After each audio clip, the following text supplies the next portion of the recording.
You're at a crowded restaurant in Los Angeles. Music is loud, conversations overlap. People laugh, talk, move around. Everyone seems energized by the chaos. But after about 10 minutes, you feel something different. Your brain starts getting tired.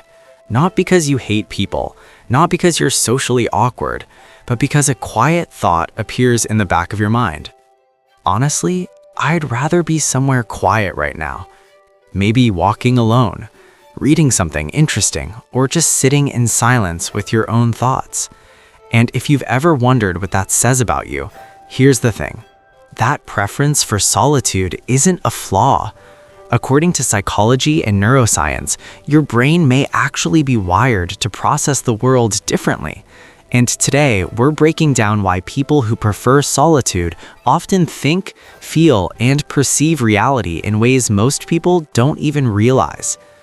If you recharge in quiet environments instead of crowds, you might finally understand why. Let's start with something society often misunderstands.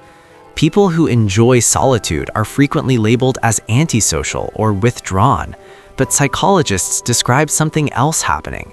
It's called deep cognitive processing. Translation: your brain processes experiences more intensely. Imagine two computers. One is optimized for speed, switching between tasks quickly. The other is optimized for high-resolution analysis, processing details carefully before moving on. People who prefer solitude tend to have brains more like the second computer. They notice patterns, they reflect more deeply, they analyze experiences longer.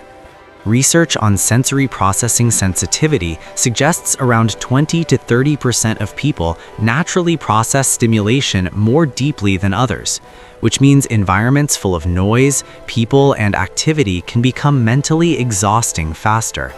So solitude isn't avoidance, it's recovery. Here's where it gets interesting.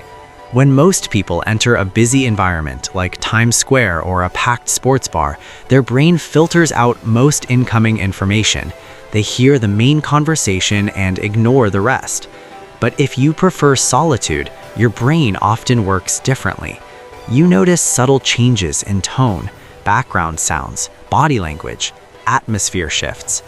Think of it like watching life in 8K resolution while others watch in standard definition.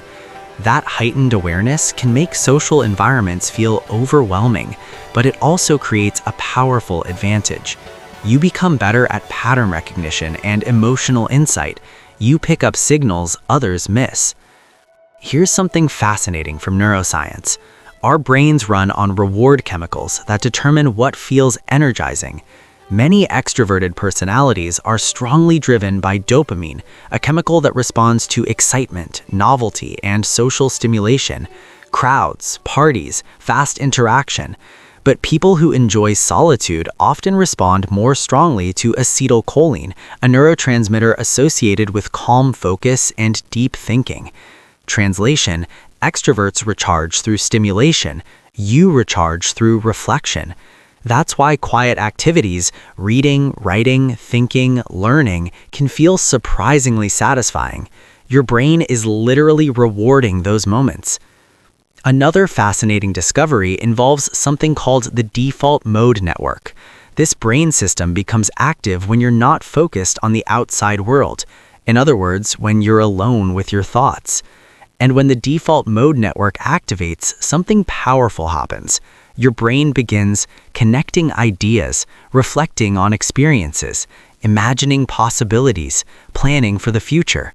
This is the same mental network strongly associated with creativity and problem solving. So when others think you're doing nothing in solitude, your brain is actually doing some of its best work.